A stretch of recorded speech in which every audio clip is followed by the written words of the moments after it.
Hi guys, this is Bentonite Bob bringing you the splendor of a dying system in the face of a beautiful sunrise on a daily basis. Follow me for more. Good morning, good morning, good morning. Yes, it's Beatrice, Vivius, Frankie, Two Socks and his favorite beach Pardette, bringing the beautiful splendor of a dying ecosystem to you. Yes, we'll enjoy it while it lasts, and then we'll move on to the next project. See you on the beach.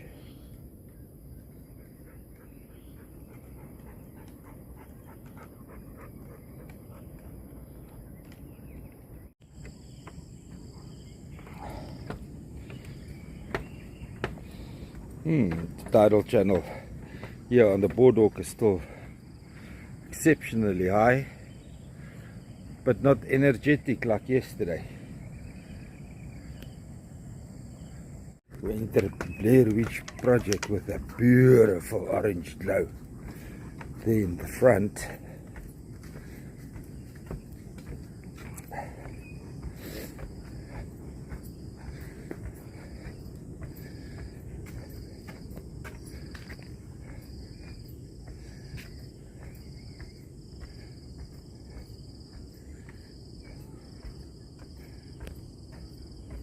Right, let me tell you what this Bentonite Bob thing is about.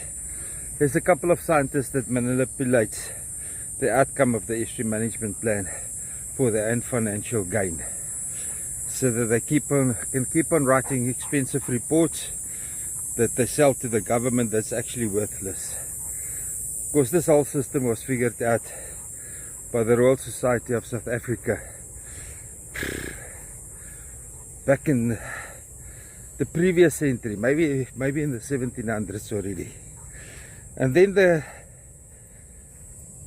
government, whether it was the British government or the National Party government, decided to build the harbour in Richards Bay. It was a long time coming, so difficult to determine who made the decision and when the decision was made. These things don't get planned in 2 days and then rolled out in 5 years. This is a long-term planning. Anyway, it's beside the point. We must just remember that the National Party came into power in 1966. They took power in 1948, but it was still pretty much a union. It was under British control. A lot of people will still say we are under British control even today. So the man-made system is called St Lucia Estuary, was an offset to the sacrifice of the natural habitats that was destroyed with the building of Richards Bay Harbour. That's it. That's the long and the short of the history. Now, because I was right about the delta mouth and the mud that was going to deposit in the estuary, the same group of scientists is now trying to humiliate me out of the phased out emergency plan that is compiled by the communities surrounding the isiMangaliso Wetland Park. I've got nothing. I've never sat in on any of those meetings. I've never had any input on their decision making. If I had, the estuary mouth would have been here on the 4th of January 2021. So I didn't have any input.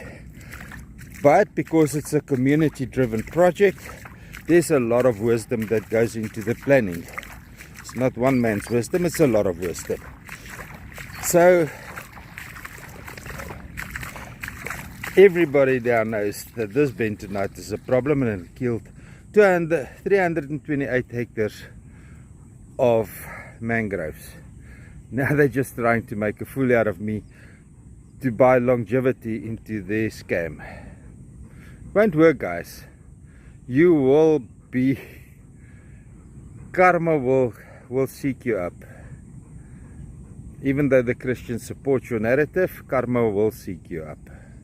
The guy that have been terrorizing me, breaking my car windows, leaving my gates open, closing my solar little windy hat doors in the evening, just to make sure that I know that you are there. So fucking what? We have arrived.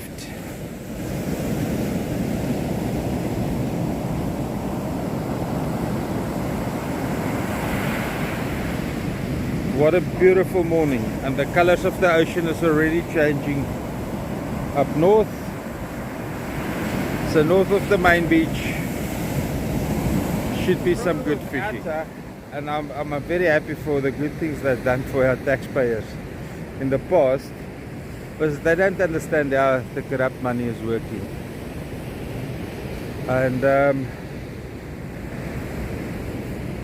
if they did, they would understand that this 200 billion rand that was going to spend on the Turkish power ships over the next 20 years has got nothing to do with our tax money. It's corruption on a different level than the South African tax money. And whether you get the solar to roll out, and America is promising you the support if we roll out solar, you still don't have 200 billion rand to do it with. The government don't source that money, the 200 billion rand. Somebody else's corruption is paying for it. But well done! You're gonna have a lot of people hungry because of your mingling into corruption. If you can't fix it, don't break it further.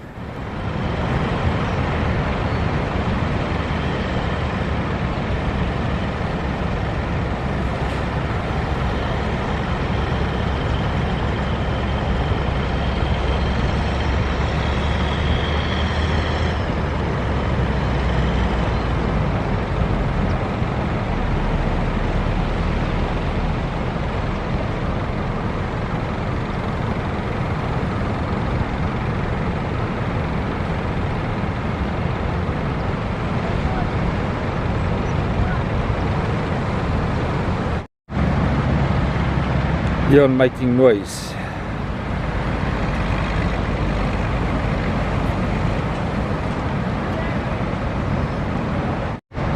Shark Week on a Free Spirit 2. Apparently they're doing a 500 meter drone, trying to see what they can find on 500 meters at the bottom of the ocean. But Free Spirit 2 says, nope, I'm not cooperating today. You are stuck right here.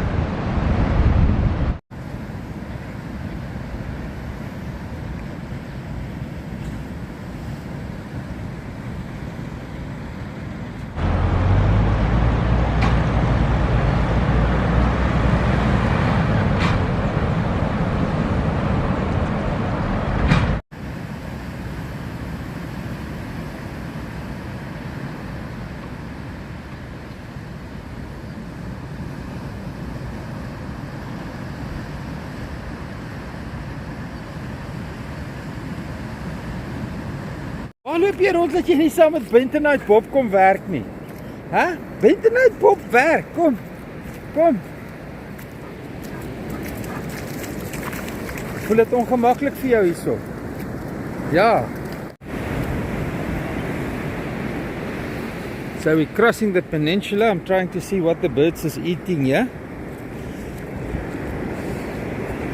It's little sea. Oh, beautiful prawn. Look at this.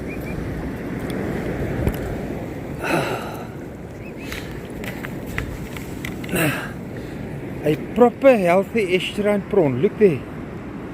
Look at that. This is a freshwater species. Look at the nippers there. I thought I missed the nippers, so I thought it was an estuarine prawn. It's not. It's a freshwater prawn. It's a freshwater species.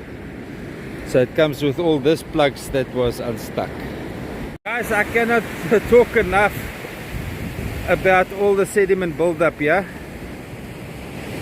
We already reached that marker, and look, it's totally, look at this. If you don't have a counterbalance for ocean-borne sediment, it will eventually take over. That's how things happen on the east coast of Africa. And there's some barbel crawling around here. This system is totally not imbalanced. The fresh water is dying, and the salt water is not surviving.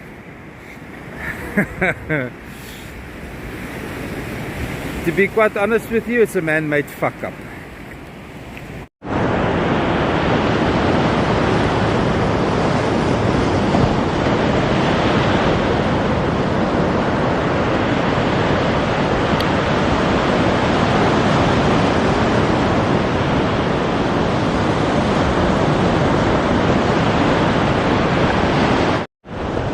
So over here we can see the sediment wash over. It's like a foot and a half of sediment washing into the estuary, onto the mud banks. There's people over there that's coming with their dogs on leashes, putting me and Pardette in the corner here, but now we will work our way off the peninsula. Just showing you guys what's happening here. It's great to see the nature working, but there's no life in this. Pardette, kom by my. Kom by my. No life in this.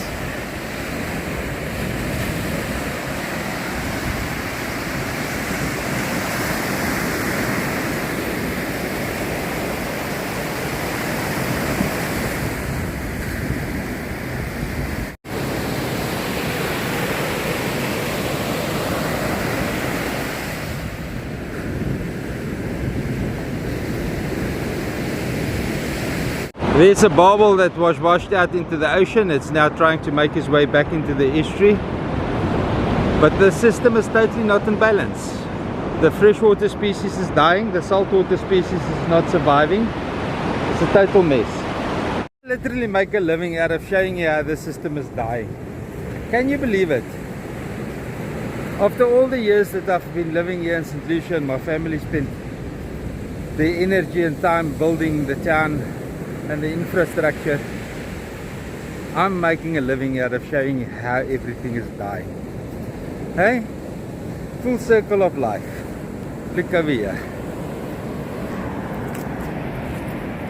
Freshwater species that doesn't survive in the ocean because the ocean is not, the system is not in balance.